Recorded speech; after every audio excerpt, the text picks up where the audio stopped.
You're listening to the Coach's Journey podcast, exposing the struggles and celebrating the successes in the life of coaches who are action takers and creating authentic impact in today's world. Whether you're just starting out, expanding your reach, or exploding your impact, you're in the right place right now. Stay tuned and be sure to subscribe to this podcast. Now, here are your hosts of the Coach's Journey podcast. All right. What's up, Coaches Nation? So excited to see you again this week. We are approaching summer, which is like my favorite time of year. It gets warm, the birds are singing, we can spend time outside, or at least those of us who live in the snowy states, which our guest today, Holly, also lives in a snowy state, and so does Faisal. So I think all of us are looking forward to summer and the newness that it brings. This is Dr. Sherry Flewellen, your host, as well as Faisal and Zahn, our co-host for the Coach's Journey podcast. We have an amazing guest today. She does it all. She's got so many pans in the fire, and yet she's doing amazing things with them. And it's like that idea of juggling all these balls and something's got to fall. Not necessarily. Yeah, I think there is a way of being able to do lots of different things, but here's the key. You're not doing everything by yourself. And I think that's where a lot of us coaches fall down, is that we think we've got to build this huge, big empire or all of this impact all by ourselves. And that may not be the case. So if you think that might be where your mind has been, you will definitely want to watch or listen to this podcast, because Julie just might share some things that gets you to think about your own journey a little bit differently. But before we jump into her story, let's spend a few minutes, as we always do, talking about our wins. So, Julie, what are some wins that you've had today? Oh, I'm so happy. The audio was cutting in and out, and so I was getting pieces of that, and I caught that. I'm like, yes, okay. Yeah, wins today. You know what? The biggest win that I had today was at 1:50 whatever in the morning. I heard little footsteps from, not little anymore, from an 11-year-old. And I thought, I'm going to explore this because we have wooden stairs. And I'm thinking, this is not a normal sound. I've heard it the last few nights. I go down, there's my daughter sitting with a blanket on a chair and in the dark. And I'm like, honey, what's going on? She's like, mom, or I walk past her, she's like, mom. And so anyway, it was really cool because I was able to help her, kind of develop some skills to, she's like, I couldn't sleep. And so honestly, in the middle of the night, first thing this morning, right, I was able to actually coach and be with my daughter and, explain, hey, you're going to be an adult someday and you're going to have these scary dreams. And we were able to actually process through some really cool elements. A little bit longer of an answer probably, but it was super cool. Icing on the cake this morning, multiple times before coming on the show. She's like, I was sending her off to school. I'm in Pacific time. And she's like, thank you, mom. You're such the best mom. Thank you so much for helping me last night. So great way to start the day. Little tired. It's really awesome. I love that. That's an incredible win. The wins with my family, I think, are some of the sweetest. Definitely. Yeah. Faisal, how about you? I was sharing with Dr. Sherry, and I think Julie knows about this because I messaged her this morning. I'd be all excited. But there's a huge new opportunity for my community and another investor and a coach that I know that we might be collaborating on connecting to an event with an ongoing coaching process. It's still in the initial stages, but I mean, I was spending the past, this morning, an hour and a half thinking through the numbers, thinking through the process, thinking through the impact.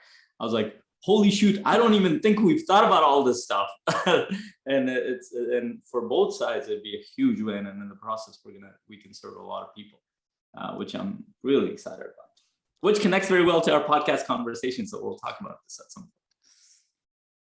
Absolutely. That's awesome. That's exciting. And so let me know if my audio cuts out again. Maybe I'll just try to talk a little bit louder, see if that's the issue. You're good on mine. Perfect. It's been clear. Awesome.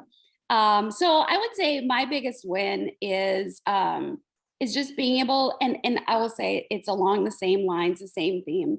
I've been in Florida over this past week. We bought a property in Florida that will be our second home slash furnished short-term rental when we're not here. And normally on our short-term rentals, I do all the work. I furnish it all. I mean, like I do all the planning, but rather on this time, I brought our operations manager with, who was instrumental in getting the whole thing to pull together quickly. And I had a last minute idea. Maybe I'll bring my oldest daughter with. She's 14. And so I brought her with, and she's been with for this whole week as well. I think I burnt her out by about day 5, but she was so helpful and just was incredibly excited and just literally did a lot of heavy lifting. So it was fun. So it's just a girls' weekend away or week away, and furnishing and decorating, which what could be better than that? So it was really, really fun. I love that. Yeah. There's no way I could have done it by myself in a week. No way. What a great experience for her, like bonding, learning about the business. This is amazing. Yeah, it's been pretty fun. So hopefully she'll have fond memories of it and not be like, I don't ever want to do that. All right. We are almost ready to jump into Julie's life and Julie's journey. But first, we want to recognize our sponsor, which is a coaching mastery community. It's a virtual community designed to help coaches, both beginning stage coaches and middle stage coaches, improve their coaching mastery, their business mastery, helping them build connections with other coaches so that they don't get burnt out, so they don't lose motivation, so they can be accountable. So many benefits of being in a really good community. Faisal, do you have any thoughts to go with that? Yes, I almost sneezed, but I'll go with the thoughts. I mean, definitely one of my favorite parts of the community is the community itself, because you have to have a space that's safe enough, that's encouraging enough, that's a place where it's inspiring, a space where people come together who feel supported one-on-one or in a group setting, that can actually create an environment for coaches to grow in terms of their business and in terms of their skill sets. And just, I mean, starting out as a coach early on in my career, I struggled with that. Like I would sit behind my computer after coming from an big event, and I'm all excited about building my coaching business. And I sit there, I'm like, oh, this is much more challenging than I thought. And on top of that, I feel alone. I have no frame of reference, and I don't know who to bounce ideas off of, and consistently work with them to figure this out.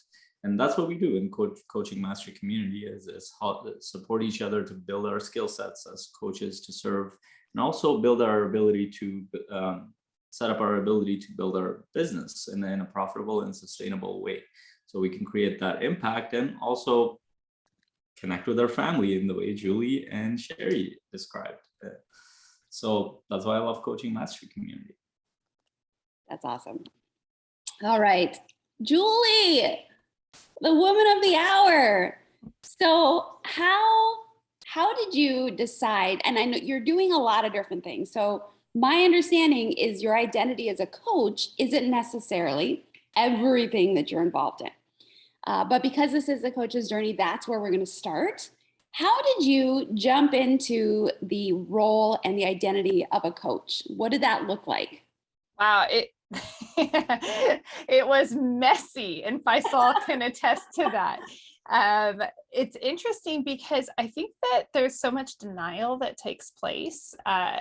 For me, I had so much denial. I had a desire, but that desire felt this constant denial. And I would constantly discredit myself and think like, oh no, that's not, like, I want that to be me, but that's not me. And so at some point, all of the evidence finally stacked where I couldn't deny it any longer. It was like, wait a second, I would be on phone calls with different people and they were not coaching calls. And yet I would end up coaching. It was actually for my investment company, and I'd end up supporting somebody in this other way that was very much not investing related, very much life and related, and bigger picture, diving into their life. And after this happened sequentially for I don't know how many months on end, and I'm working with Faisal. So all of this is in combination, in tandem, right? So I'll get to that in a moment. So I'm going through this and I'm thinking, Faisal's encouraging me and encouraged me to step down this path, and I'd like to step down that path, but I don't have the confidence to step down that path. And now I have all of these people and this evidence showing that I am helping them shift the line in a very powerful way. I need to follow that. That is the contribution to the world. I'm able to connect with them. I'm able to support them. I need to learn more about this and become skilled. And I have the support to do that. But all of that begins with going through coaching myself. So so that actually kind of jumps into the middle of the story, but for the coaching element, that's where that would land. Gotcha. And then I'll come up for air. So okay. So I love this, because a lot of my brain always thinks of things in patterns. And so it seems like there's this continuum where on the one side we have folks that get into the coaching space because they want to coach, but there's no evidence or there's no experience that they can draw on. They're just trying to forge their way because of the passion or this vision they have. So, sometimes we call that the covert coach.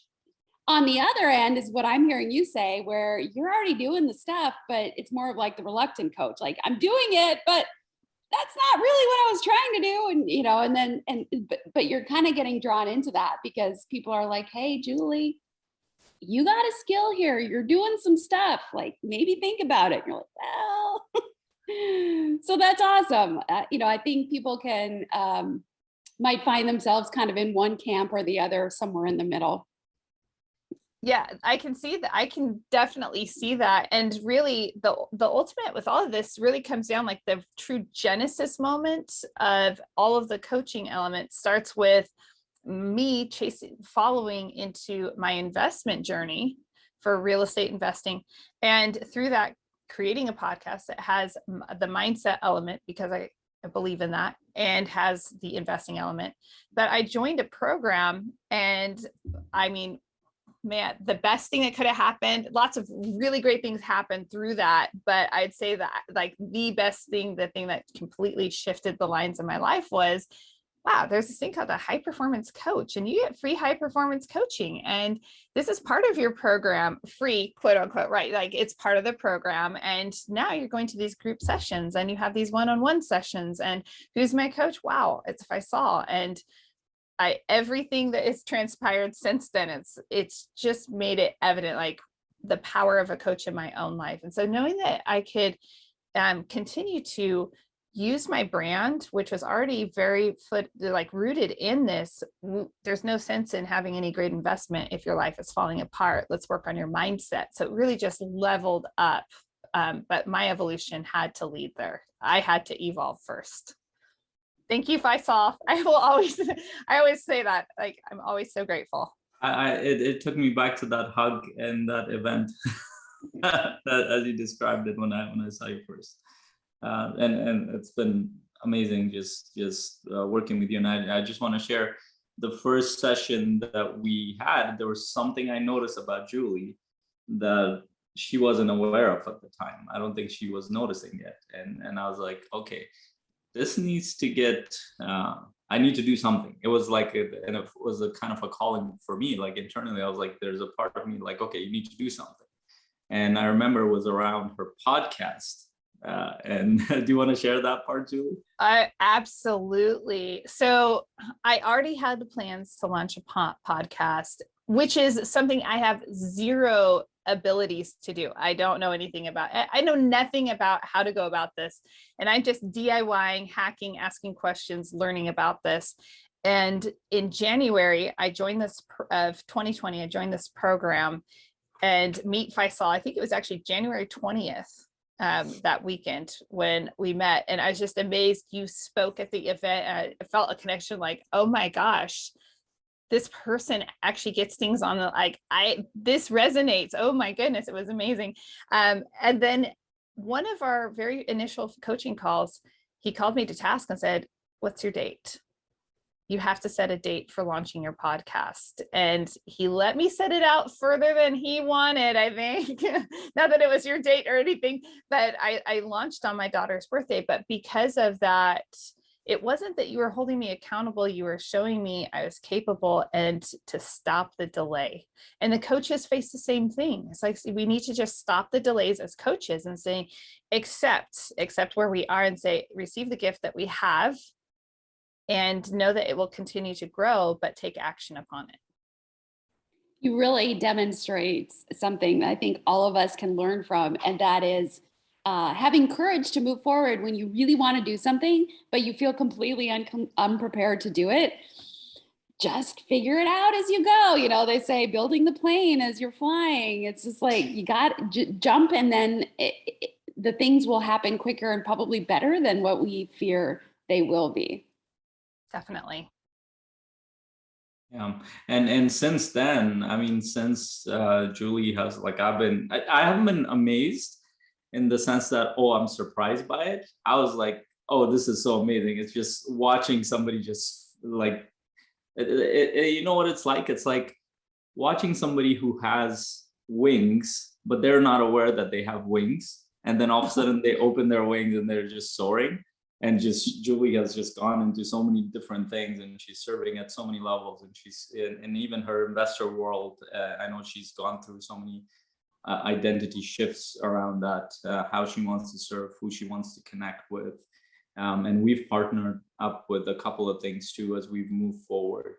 And then maybe Julie, you can share how does your coaching, how does it all connect with you? Your coaching identity, the investor, the work you're doing as a conscious investor, the people that you're collaborating with, and how does all this work in your life as a busy mom, as a wife, as an entrepreneur, like so many things happening. How does this all work for you?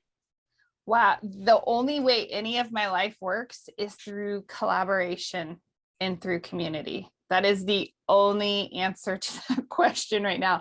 And I had to come to a point where I understood I am a very self-sufficient, self-reliant, independent woman. And so I had to actually grow and develop it to a point where I really understand it's better when we work in community. And you know, you have a great idea, but your idea can expand to become even better, and of better value to the world, and a bigger contribution if you are working with other people. And not only that, you can be present where you need to be present. And what is the purpose of coaching if we can coach on this side and then ignore our kid in the middle of the night and not serve them, right? Like, we have to be able to wear those hats. And so through collaborations, knowing that I know I only have X amount of one-on-one coaching clients because that's my bandwidth, and I'm comfortable with that. But I also know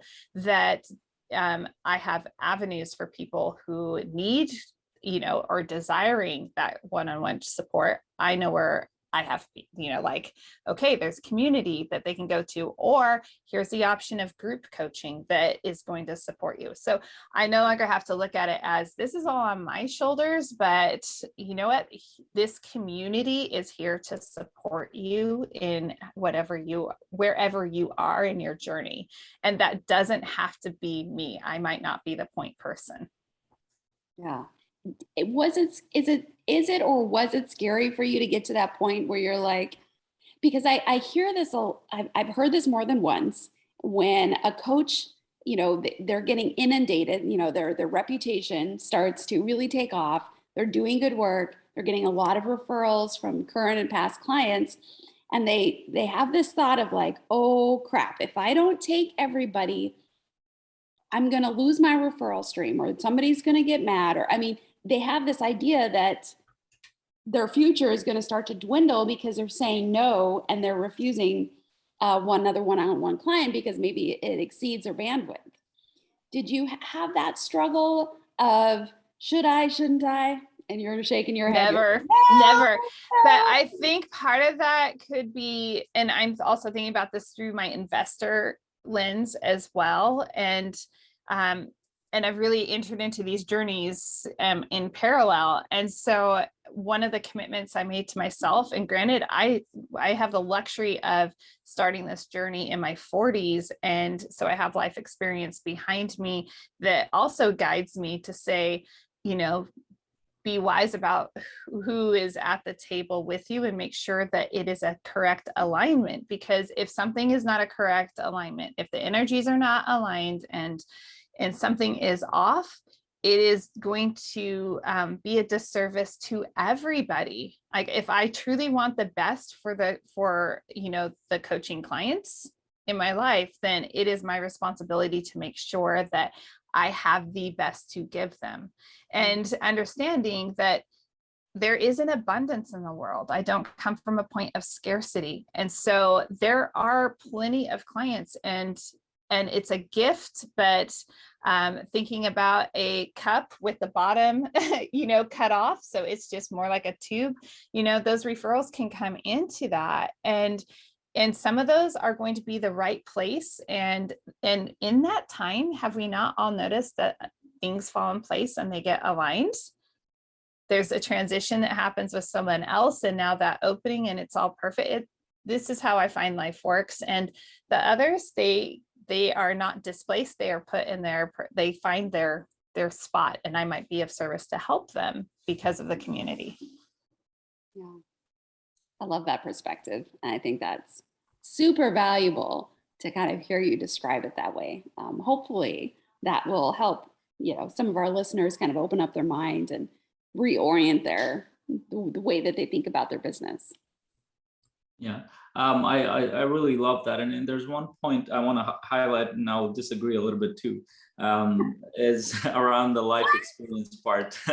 So the life experience definitely helps. But I've worked with enough people in their 40s, 50s, and 60s to know that that's not enough. And it's the wisdom that you've gained is through your self-reflection, through the pain that you've gone through. You've seen it for what it is. You've grown through it, and if we haven't grown, it doesn't actually matter what age you are. And then I've repeated this thought. I mean, I've worked with teenagers who are wiser than some people in their 40s and 50s, even though they don't have the life experience. And it's very interesting to see that, because my assumption was the same thing when I was going into this thing, is that life experience. Yes, it's important, but most of us kind of pass through those experiences as if they didn't exist. They didn't do anything. How many of us know people going through 3, 4, 5 marriages, and it's the same thing they're repeating. They go through the same failures in their business. They go through the same challenges, and they never look within and say, oh, maybe the problem is not everything else. Maybe it's right here that I haven't noticed. And also with Dr. Sherry, what she said, that scarcity kind of thinking that we might have around, all these, and I've had enough clients, even I thought of it in that way at some point initially, is that, okay, who am I sending these clients to? For me, it was more of a concern, are these coaches, if let's say I refer a coach to a specific coach, is this coach going to serve them? So it wasn't more that, I want all the business. It was more like, okay, I know a bunch of coaches, but I don't actually know how they coach. Are they going to be able to serve it? And that's part of what I love about Coaching Mastery community and Space Creators community, the community that Julie and I are part of, is that we know each other's style. We know the kind of work that we've done. We know how deep we go. We know what kind of client might be more in alignment with what kind of coach. So now, because I'm part of these communities, if I'm getting quite a few clients, then I can refer them to other coaches or vice versa. But my concern a lot of the time is that, are we actually building our skill sets? Are we going to be able to serve these clients? And then the other side of the thinking, as Julie mentioned, that scarcity thinking, that, there aren't enough clients. In fact, I think we're gonna get to a point, if coaches do this right, we're gonna get to a point where there are gonna be too many clients. Just like there are not enough therapists for people right now, there won't be enough coaches in the world, enough good coaches. Those are just a couple of thoughts I wanted to share around that. But I want to go towards, because I mean, the kind of mindset that you're talking about, Julie, is not very normal, in the sense that we're not taught to collaborate with people. Unless you come from that perspective, then you will struggle. And a lot of entrepreneurs especially struggle with the idea of, well, I need to, and we have these kind of phrases, oh, I need to be self-made. It's like, there's this movie I watched, was an Indian movie, where the guy was kind of making fun of it. The narrator in the background is like, all these entrepreneurs who call them self-made, they don't realize that almost everybody around them built them up. And they call themselves self-made. But the idea is completely delusional. But then we've bought into the idea that we're self-made, even though we are deeply interconnected to our families, our partners, our team members, our clients. Without them, nothing will build up. So how have you gotten to that point, thinking about it in terms of that collaboration, and how do you get people you collaborate with to think of it in that way as well? Awesome. Sherry, did you want to drop something in there also before I answer that? Yeah, so it's kind of an aside. I heard a conversation, I think it was about 2 weeks ago, about the whole idea of self-made. And it was interesting because the two people that were talking about it had two different definitions of self-made. So I just wanted to throw this out there. One is very much similar to what Faisal is saying, where it's about, I'm the one that's doing all the work. It's my businesses. I'm the 100%, owner, whatever that looks like. The other definition of self-made is related to generational. And so, like, if I'm a self-made millionaire, if we're going to say that, I'm the first generation in my family to have achieved millionaire status. So you're not born into wealth. It's something that you have generated and created in your lifetime, in your generation. So anyway, I've just heard both of those, and I think both of them are relevant. And so one is, yeah. So anyway, I just wanted to throw that in there. Okay. Oh, I love this, because that whole concept of being self-made is something that, I mean, that was the fabric that I was raised with, in the definition of you do it yourself. And there really wasn't a lot of collaboration that I was aware of and modeled for me. I'm sure there was more than I saw, but really, like, that, obviously that's the imprint that I had growing up. And so I really believed I needed to do everything on my own. I had a lot of really cool ideas and things I leaned into, and they probably would have taken off. I probably would have I would have one of the very first women's rock climbing clothing lines, because of when I was going to start that business. Granted, daisies, it would have been like the very first, if I had collaborated with others. I'm sure it would have been something. And so that's fine. When I learned to collaborate, when it finally broke down, was actually when I moved 6 years ago to very far north Idaho, and I started teaching with a team. And I went back into education, and I was teaching second grade. I had 3 other teachers that I was collaborating with, and it was very synergetic. And we were able to collaborate on so many levels, but it was also because I knew I didn't want that to be my all-encompassing life, and I wanted to be present with my kids, and I wanted to have harmony. I wanted to be outside, and so I started leaning into that more. And I also had kind of outgrown my ego and my need to feed my ego, and to think that and for better or for worse, the ego is actually really important in our lives. It's not a negative thing, but that part of it that I was serving was very much just all about me. And so very much just outgrowing that. When I launched a robotics team with, actually, she's now my podcast editor and has her own podcast editing company.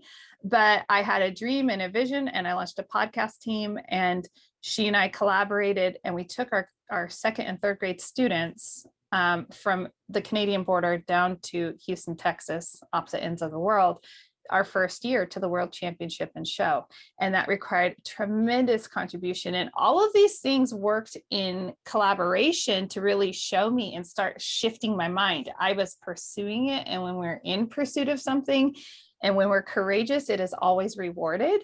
And so all of that helped me learn to trust the process of collaboration, and also to, maybe vet who I am collaborating with, to ensure that it is a mutually aligned collaboration that isn't going to fizzle out. So how have you vetted? What does that process look like for you? It's understanding. For me, it's really understanding. I prefer meeting people in person, but it's a relationship. It's not a single standalone process that I go through with anyone I collaborate with. It's usually someone we've had multiple conversations, and I can see maybe their character and their personality. I can feel there's a potential collaboration right now, and there's a slight misalignment with the energy. And so that makes to me, that's a huge red flag. And it's interesting because it's not a value statement about anyone. It's not someone's good or bad in this, I mean, if somebody was doing wrong things, it would be, but like in this case, it's just would our personalities be able to work synergetically on this? Or it could even just be a communication style. There are some people I have chosen to not collaborate with because I know that I have areas in my communication style where I need to grow and develop. And I can tell by their communication style that it's affecting that part. And either I'm going to have to do some tremendous growth to overcome that, or it's not going to be. And there are lots of other options. It's not just two options. Or, but if I'm just making this in like a very simplistic way, or maybe this isn't the right time to collaborate with this person. I'm going to leave it at that. There's so much more. I know there's a lot more in there, and maybe this can transition towards your ability to connect with people too. But I'm curious. Part of it is your personality, energy, and communication style, but how much do you, I know you take this into account because we've had conversations a couple of times about this, is when you're collaborating with people, their vision, their values around these things, how do you assess those? And in this, I have like a pet peeve around how people network, is that it's a lot like dating. Speed dating at that. I'll sleep with you first, then I'll find out your values and vision afterwards. My take on that is that we need to understand people's vision. We need to understand their values deeply. We need to understand who they are at their core and who they're becoming in the process. So, like, how do you assess that process? Wow, that's I don't know that I have a really tangible answer for that, honestly. And that's through those conversations, you really get to know what is this priority wise, like how do they value this? If we're going to put our time and our energy into building or creating something, I need to know that this is something that they value, that they're on, that we have a shared alignment on our like excitement and our passion to be able to carry this project forward. So definitely, and I guess you're right. I always say like, oh yeah, of course, like looking at who they are, their character and their vision and where they're going in life. And the other part of that is this something that is actually going to be mutually beneficial? Is this going to serve them well? And so I think there's a lot more to it, and I'm definitely leaning more on my connection with people, and I rely on that tremendously. And that connection with people and that intuition that comes through those conversations is really another significant portion. And I can't take that for granted. And that's the intangible that's difficult to convey. Yeah. And maybe that can be the transition towards your superpower. And the reason why I say, because I can tell you a good portion of my clients have come through Julie in the past year or so. And I would say she's a much newer coach, but because of her ability to connect with people, create so many environments where people come together in amazing ways. I've connected with people in that way, in those environments, and I keep getting pulled into Julie's world. And then I've tried to pull her in my world, and we've created a middle world. But well, what is it? What do you do differently when you go to events in person, when you meet people online? Like, what is different in your approach that helps you connect with people and build these relationships and connect people all over the place? There is a lot to that. I'm going to back up and I'm going to get all teary-eyed right now because I didn't embrace the superpower. And this is very surprising to people that know me until February, last month of this year. So I knew it was an ability, but I actually went to a huge real estate investing event. And I used this app to do a lot of pre-networking, and I organized some meeting points for people that weren't in the VIP world. And this is answering the question in a roundabout way, maybe. And as I did that, I created a women's breakfast. And it was like the morning of registration. And so the event really wasn't in full cycle yet. But it was the only time that would work for me. And I wanted to create this as a waypoint for women to be able to connect because they're a minority still in this industry.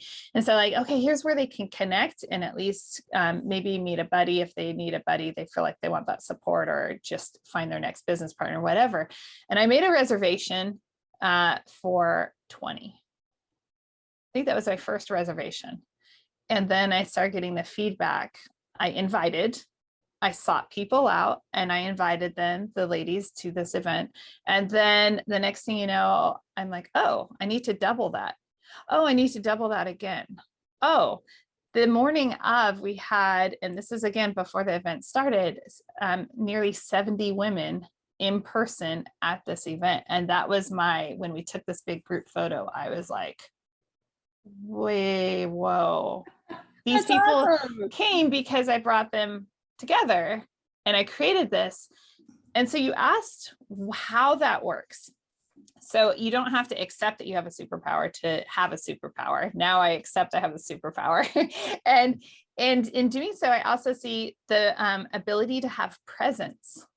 And so right now we're recording this session. Some people are watching it, live on Facebook, and that's super fun for them. But those amazing, all of you amazing people that are watching right now, you're not physically here. And all of my energy is right here with Dr. Sherry and Faisal. Like, you guys have all of my 100% focus and attention. And so for me, that connection comes with that. And so it's also understanding that if I don't have that, if I can't be fully present, then I will not have that connection. So like all superpowers, they always have their opposite side, right? So you have to be aware of that as well. And so I think that's where the heart of everything is I genuinely care, and I'm not going to be disingenuous. I'll be authentic, and I'm a transparent person I'm not afraid of vulnerability, and really people aren't going to scare me with anything that they say.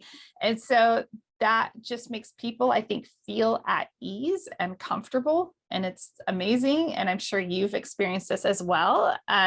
But it's amazing the things that people just tell you, and you just met them and they're like, I can't believe I just told you that. I'm like, that's fine. It's not going anywhere else. You needed to say that. That's really great.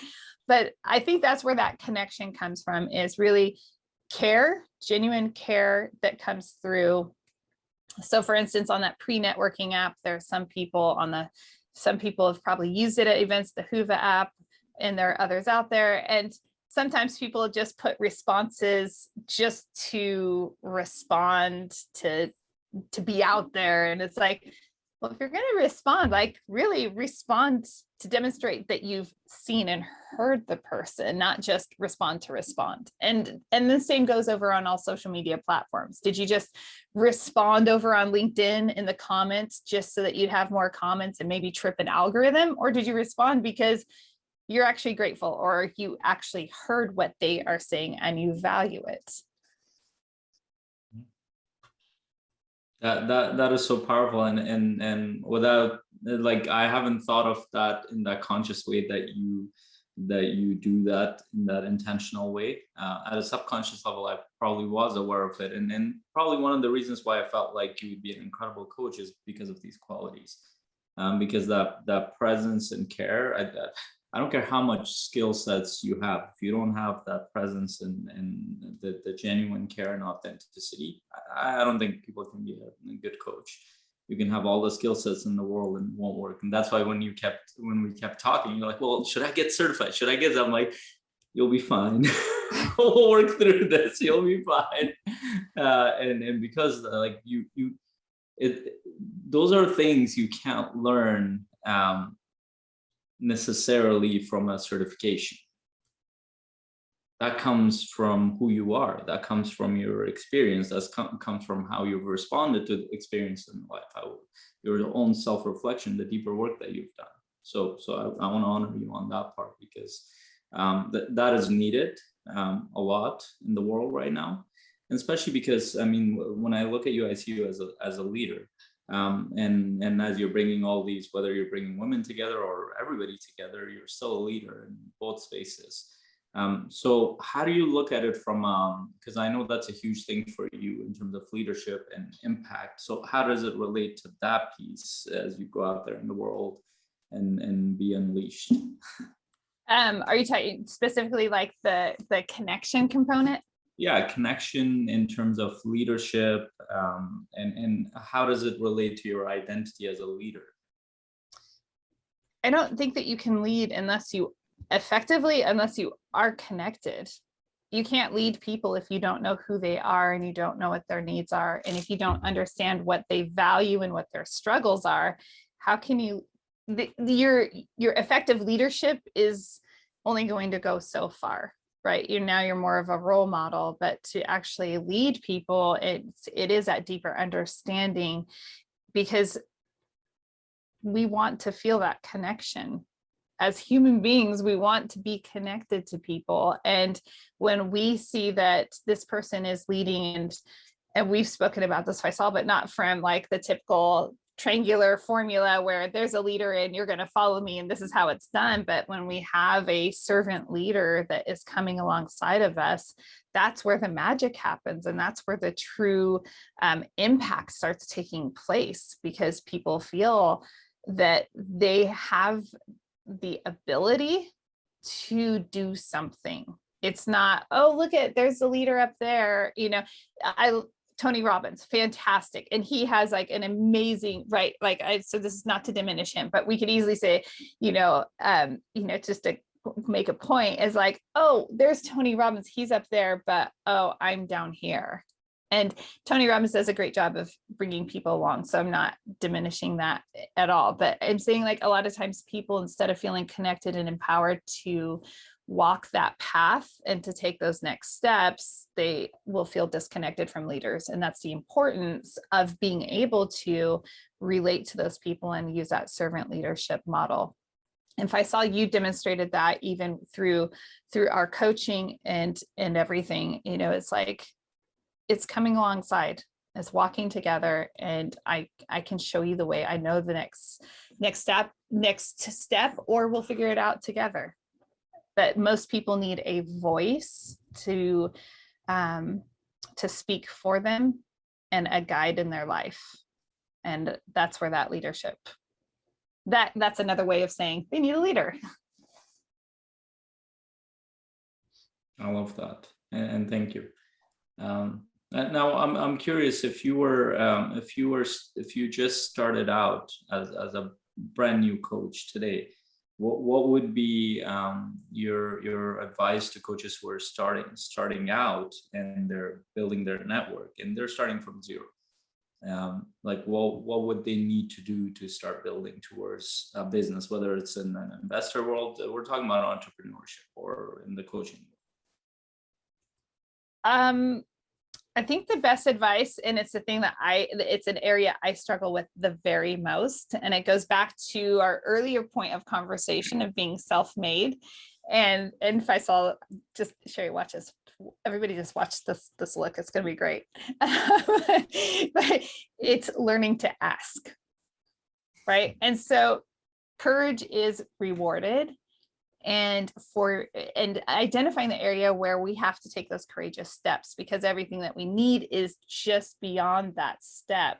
And so for me, that step, kind of like I have that superpower of connecting with people, but I also have this strong inhibitor, the strong, wall that I am always picking down, for lack of a better of analogy. And that is asking people for help. And that takes so much courage, but it's rewarded. And it's also a great way to see where the yeses and nos are. It's okay. A no is equally a yes. Because it's a yes to, this isn't the right person and the right fit. This isn't the right alignment for my company, or whatever it is that you're building. And so receiving those no's as with equal enthusiasm, which is really a different way of looking at it and very challenging, but to receive that as the very best yes you could possibly get. I now have a clearer picture of where I'm going and who's going with me. And that is going to serve me well. I love that, that perspective of no's are a yes, because it helps us be able to identify who's not the right person and move on to the next, or to problem solve the next step or the next level. I think that's really powerful. Yeah, it really is. And I mean, the coaching journey is very interesting, because I mean, entrepreneurship journey in general is so interesting, because you have to get a lot of no's before you get any yes. It's like there's no way around it. The truth is that you will get a lot of no's before you even understand what those no's mean.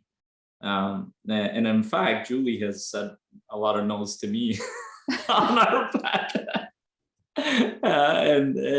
And almost every time, like, it was like, you know what? For me, it was this idea of like, I want to connect with Julie at whatever level. It was like this determination I had. I've shared it a couple of times with Dr. Sherry too, and she might have not known the name. I'm like, I need to work with Julie at some level. I don't care what it takes. Most of my clients that I work with now, it's like that for me. It's like, I really want to work with this person. And the profit part comes secondary to that, because I know I'm going to grow in the process. I know it's going to serve a lot of people in the world.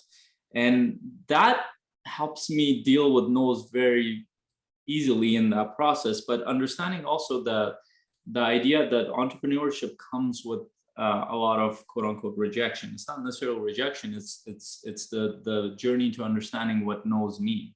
And actually, in our book club, which is part of my community, Julie is going to be starting a book today, To Sell as Human. Yeah, right there. She always has the book with her. I have it behind me, but it's somewhere there. Tell me a little bit about. Tell us a little bit about your journey on like the sales part of things, because I mean, pretty much everything you do is sales now at this point, I'm guessing. Oh, I don't know that's a story that is being written right now, and hence we're reading a book called To Sell as Human. Honestly, this will just ruffle some feathers. I read a Grant Cardone book on sales maybe 3 years ago, and it was one of his first books. I think I read it and I listened to it. And that was the first time I'd engaged with that concept of we are always constantly selling. Before you end a relationship, think about all the reasons what sold you on the relationship to begin with, right? And that doesn't mean romantic. It could be any type of relationship that we are pursuing and engaged in, right? And so that, honestly, Grant Cardone was the very first person that engaged my mind in this concept of we're constantly selling, and we need to accept that.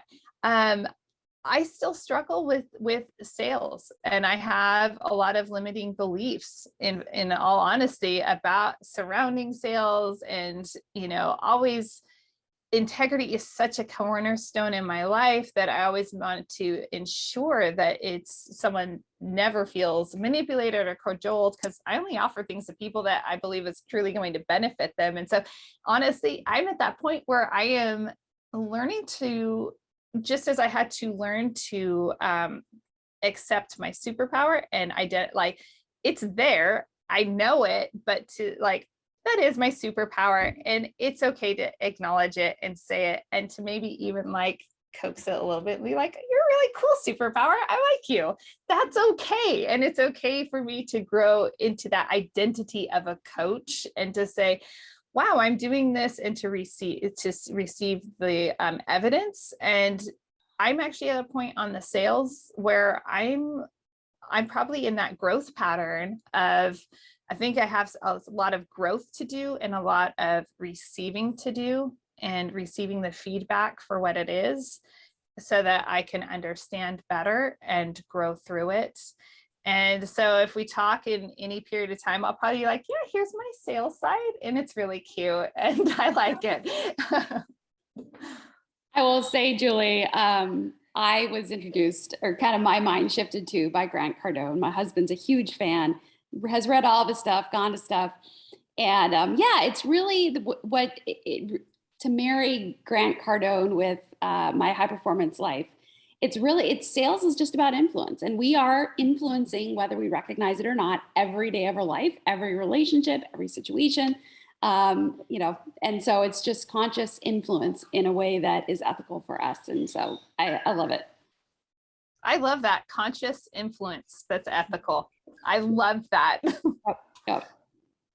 So I think as we go through this book in the book club, a few things I learned from the book. Brendan Burchard gave us that book in the last in-person certification that I went to. He had it on the desk, and I was so glad that he handed that, because it completely changed my frame of reference around what sales actually is. And I actually realized I'm pretty good at sales. The only problem I have is with money, not sales.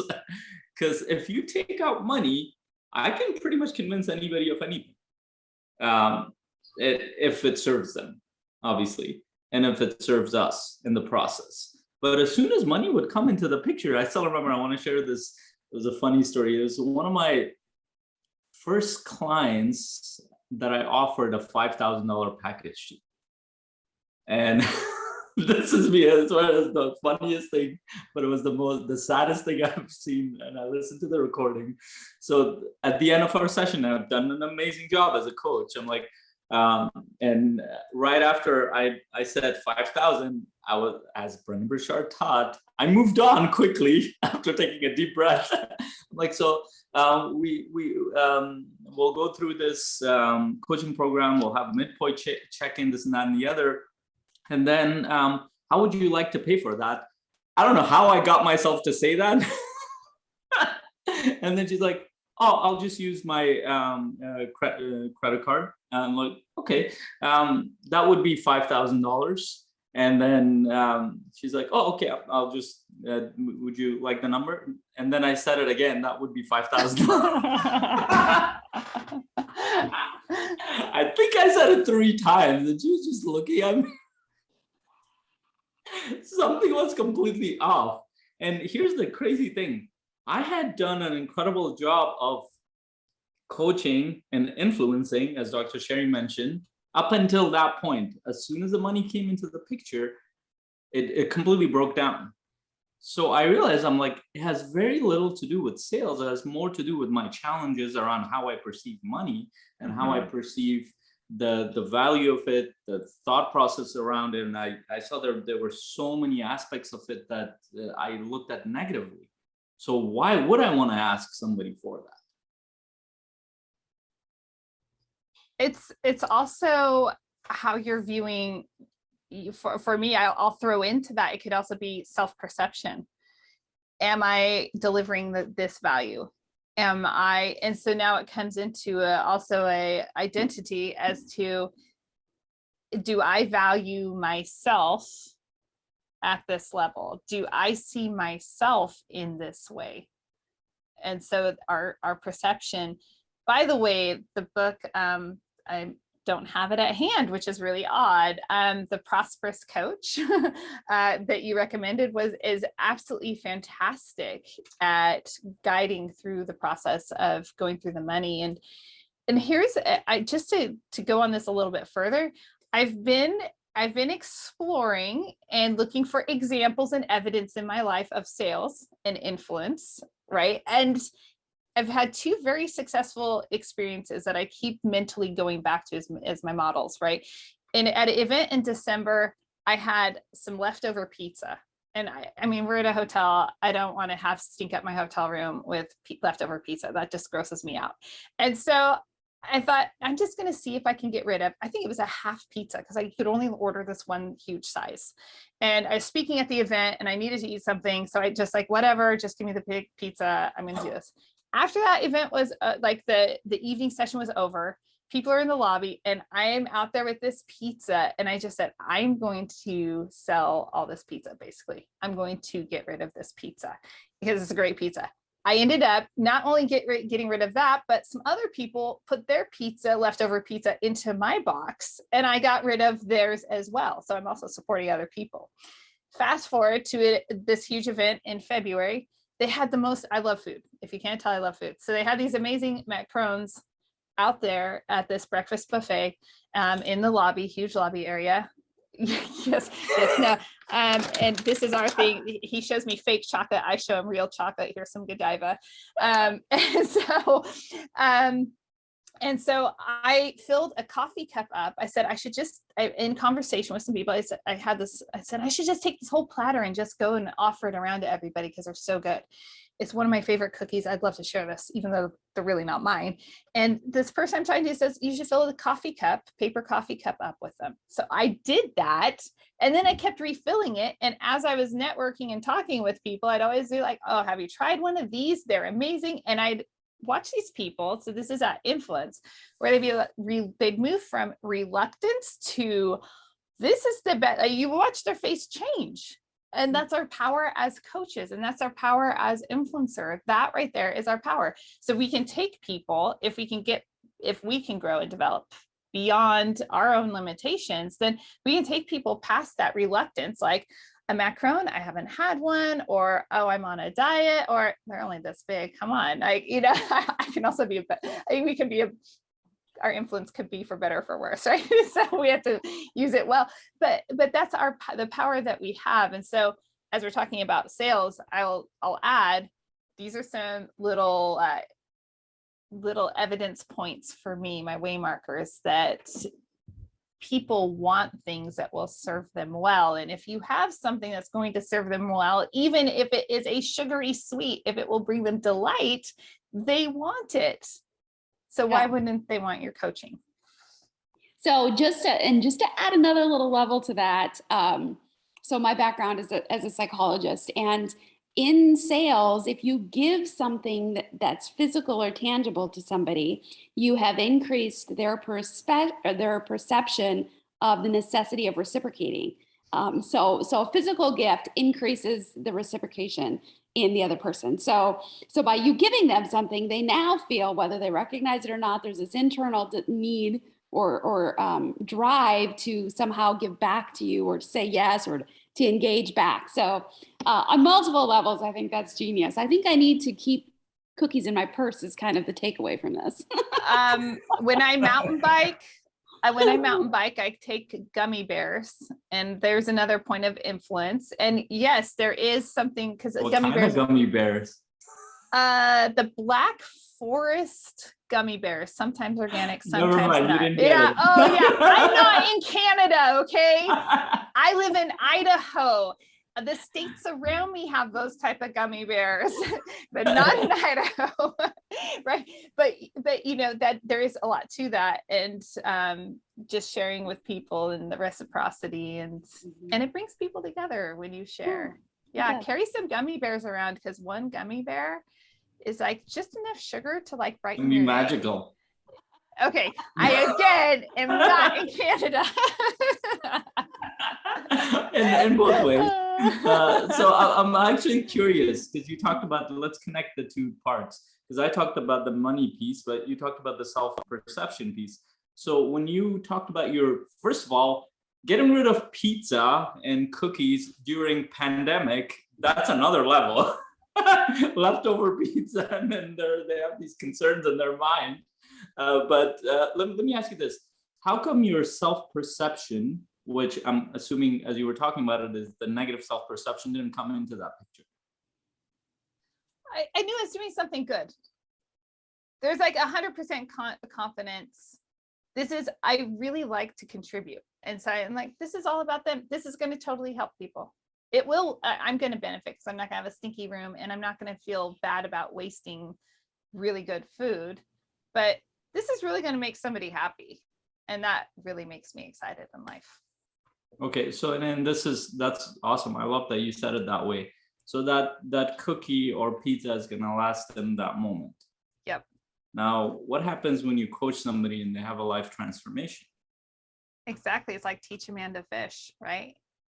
He'll have so you coach somebody, they're going to have that happiness for a lifetime, and they're going to be able to give it to others. And that's the part I'm curious about.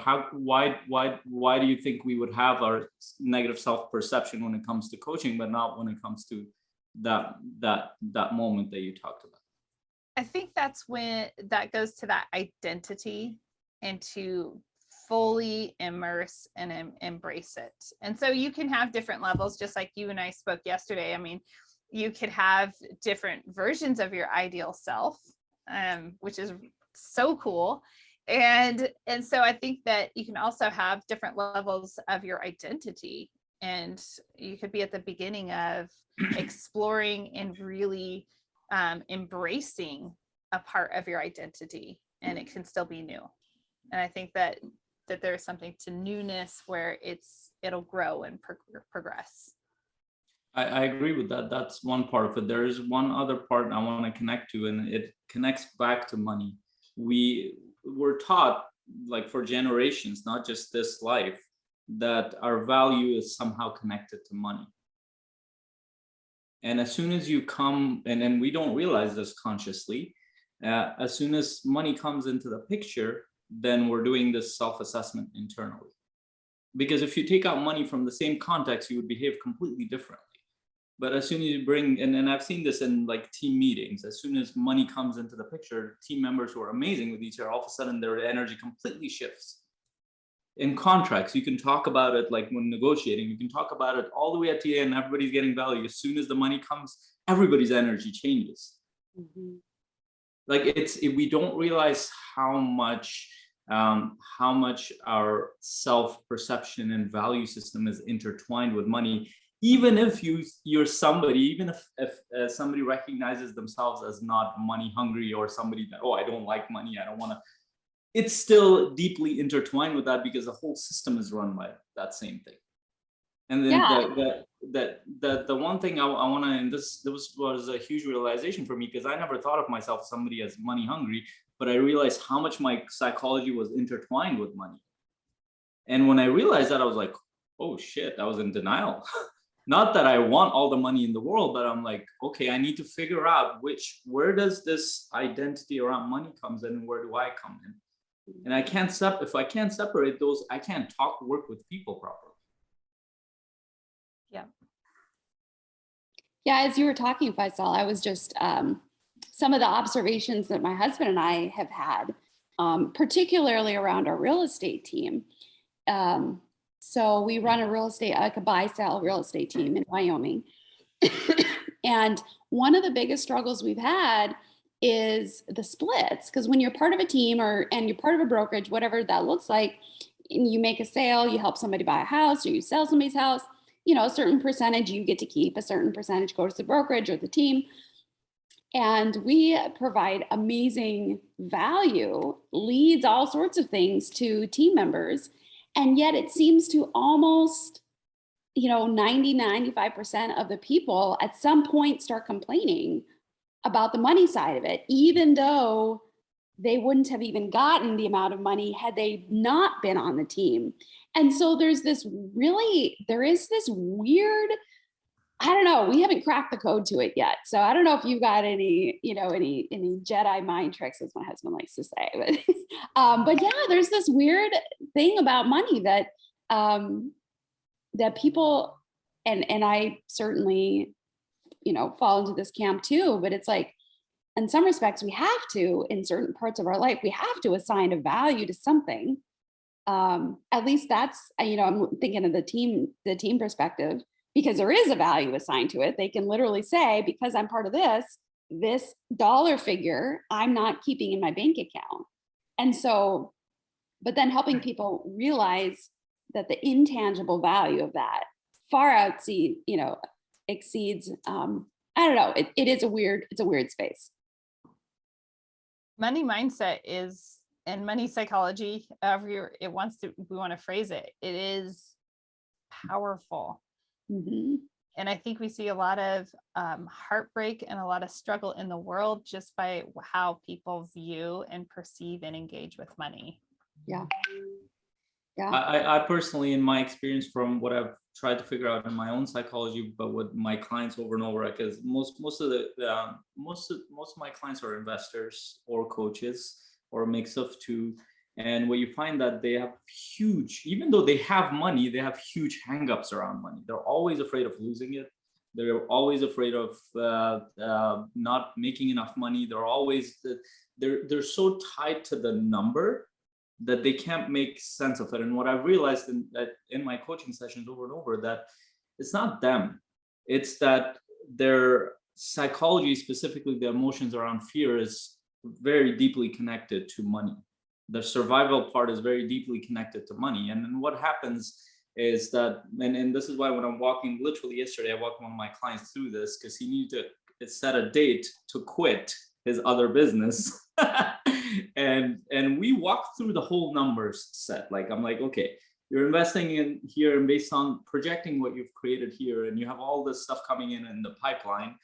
If we do this in the next 6 quarters, you're going to exceed your income, the money part. So logically, based on everything that the efforts he's putting into his team and all that stuff, it should be like, oh, great, I'm excited to get out of this in 6 quarters.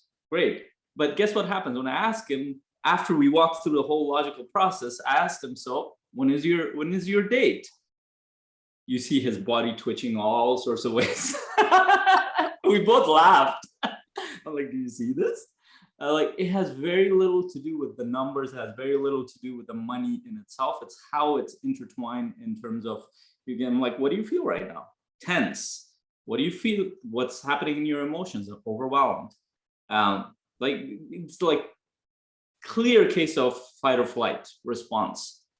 And when we're in that state of thinking, it's narrow perspective. The only thing you can see is what's in front of you that will help you survive. You can't think long term, because that requires you to step back and not be reactionary. That requires you to engage the creative side of your mind. And unless you have the ability, and that's what I was talking about, I had to figure out, where's money and where's me? And how's money intertwined with my fears? And once you separate it, money is pointless. Even Grant Cardone, like, he will go on video and he'll start burning money for a reason, because I love it when he does that. Like, it's so powerful. He knows how powerful it is. And he talks about billionaires. He's like, I call these billionaires to come meet me at this place in their jet, and they're worried about their business and making money. Like, they don't know how to have fun. And when he said that, I got it. I'm like, God, why he promotes this stuff so much is because people have huge money hangups. And it's all related to their fears around, no matter how much money you have, it's not going to be enough. Michael Neal talks about it. It's like the first time he talked to a client in his book, Super Coach, who was making, 600 million? And he had a number in his head. When I make that, I'll be good. It's like, if 600 million is not enough, 600 billion won't be enough either. So it's just that I feel like as coaches or entrepreneurs, we need to do a lot of work to figure out, like, separating our relationships, our connections, who we are, from that money piece. So money becomes what it is. It's a tool. Quoting Grant Cardone, it gives you options, nothing else. Absolutely. So let me just kind of share a perspective that I think about when I think about money. And it's a psychological theory of Maslow's hierarchy of needs. And most of us have heard about it. We've learned about this sometimes in grade school. And there's 5 different levels, and the most basic level, the most foundational in the theory is you have to have this in order to then be able to focus on the next thing up. And that's kind of the progression. And the bottom one is the physical needs, which you need money for that. I mean, you can breathe without money, but in order for you to have water and food and shelter and all this stuff, you got to have some sort of money or ability to trade. And so it's absolutely critical that we have that in the most basic phase. And then when we go up to the safety needs, which is the second level, we're still talking about having property and having health, and I suppose health insurance would come in there, having security, and again, money is kind of pretty critical in that phase. And so now we have 2 phases where we've I need money in order to have most basic needs. Well, then the third level, I think this is where we start to get a little bit complicated, because now we're in the love and belonging. And if we don't have a mindset shift in how money impacts us, then we continue with money being critical in love and belonging. If I don't have money, I'm not going to be able to have the relationships. I want to be the kind of person people want to be around, and people want to be around money. And so I think the money easily, because it is a necessity in the 2 most basic, that we still transition it up as to necessity. And then we've got the esteem is the 4th level, and if we don't have a lot of money, a lot of times, or, whatever that is, that can impact people's self-esteem and the way they view themselves. And so in that perspective, I think that it makes sense why money and accumulation of wealth is hard to break, because it's a critical component at the most basic foundations.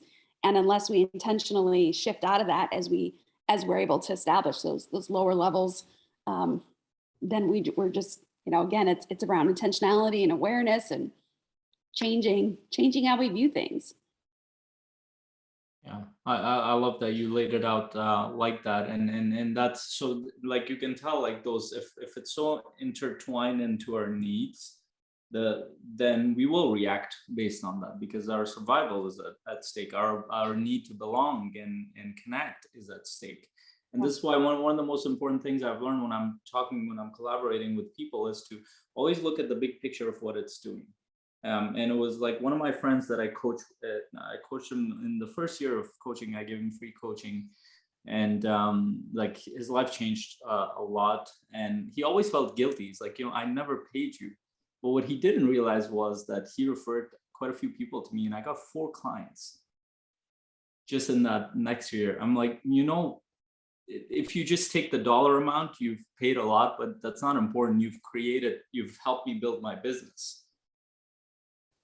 That's much more valuable to me than just getting money directly from you.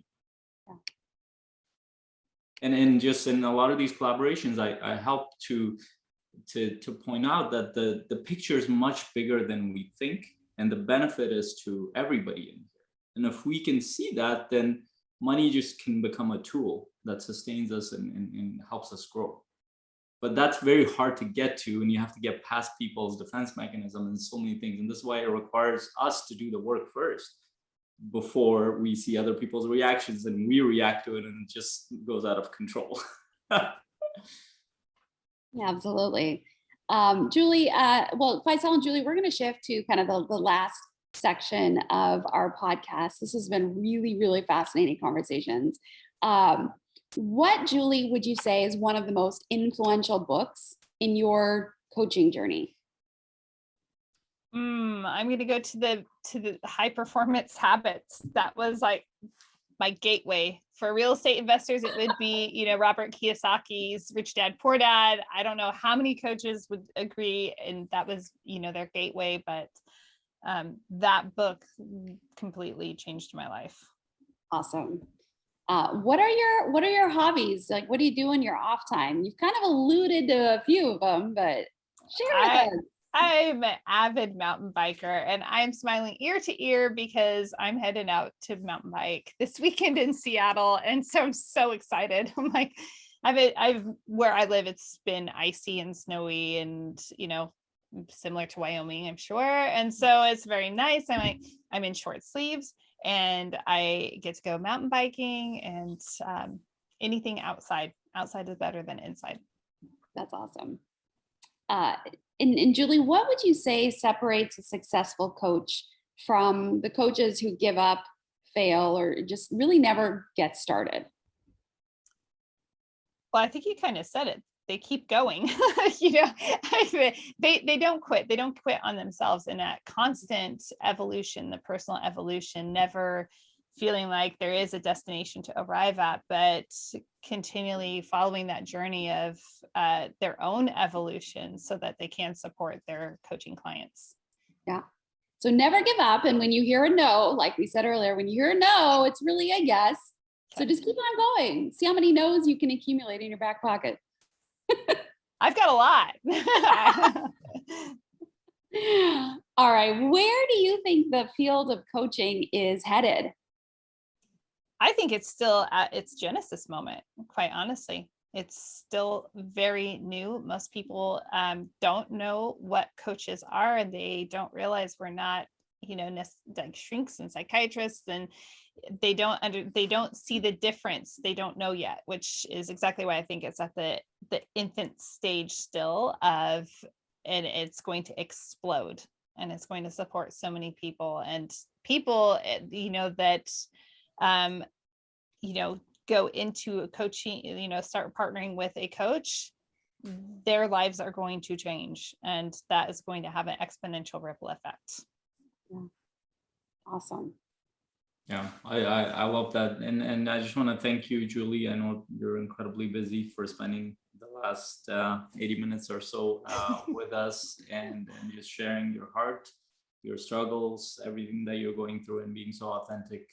So we can all learn from the process and understand that this is a journey, it's an adventure, and you really need to put your whole self into it in a lot of ways if you're going to create an impact in the world, and if you're going to build a business.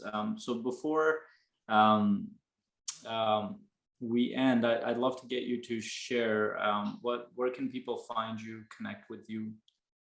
The best place to connect with me is julieholly.com, holly like a holly leaf. And when you go there, the best part about it is that you have access to all things Julie Holly. And the only way to access that is by directly typing it in, and you get access when you hear me, because it's the back door of the website. So instead of going through the formal front door of somebody's home, in my home, literally, my friends come through the back door. And that's the difference between friends and people who already know me. They come through the back door. They know, don't go to the front door. So, and just walk in the house, for peace sake. Don't knock. And so if you've listened or you've been watching on Facebook, I appreciate you. And you've already heard so much about me. You know a lot about me, and I want to know about you. So julieholly.com, it tells you all about the investing. It tells you about my Conscious Investor podcast, as well as gives you access to the book club, which we have not really touched on. But if I will add, if you are a coach and you are looking for another resource for your clients to just support them on their journey, or if you are a coach and you're looking for more collaboration in your own life, the book club is a powerful place to experience that. I began the book club because I realized that the fast-paced speed dating of meetup groups and breakout rooms was not in line with how I like to connect with people. And having heard this whole recording, you know why. And so this book club allows people to connect for 5 weeks on the same book. It's not talking business, although we do talk business. And it's not talking, you know, the conversation is centered around a common piece that will benefit you. It's a personal development book or a professional development book. We flip-flop, and it definitely takes people to an entirely different level in their journey, as well as so many partnerships and collaborations have come from the book club. So all of that is available at julieholly.com, and I'd love to connect up with you. That's awesome. It reminds me of the Bible studies I used to host at our house. You know, people come over, we're taught, whether it's the technical Bible, whether it's a book about, I mean, you know, and just the opportunity to grow and share a little bit of life. And that brings good feelings for me when, in that memory. It is. I used to run a lot of Bible studies, and so I'm like, yes, it is very, very similar, just in the sense of when you have a common ground. Yeah. Now you can come and you don't feel like, oh, I have to come and instantly show up in this vulnerable way or in this way. Like, you can get your bearings and you can get to know people. And really the cool thing is that when you're in any type of group of these natures, like you get to hear how people think about things. And so if you're looking to vet somebody as a potential partner or collaborator, you spend some time in a book club and you're hearing how they're responding to the same common ground that you've been reading. Now you're really getting to know them, and you can see like, oh, there's a strong alignment here. This makes a lot of sense. I should get to know this person, in a deeper, more meaningful way. Yeah, I love it. Thanks for that. And I can attest to the book club. I loved it so much that we have collaborated on that. So it's part of our, we're running it together in our community. And I've personally gotten, even though I've read a lot of books, but I've personally gotten a lot from those conversations, and I've met many of my clients in that place, and I've shared that before on the podcast too. And Julie is an amazing connector, so she usually encourages you to share your business, connect with this person. So that's a great place to connect with potential clients as well. And also I wanted to share, thank you all for watching or listening.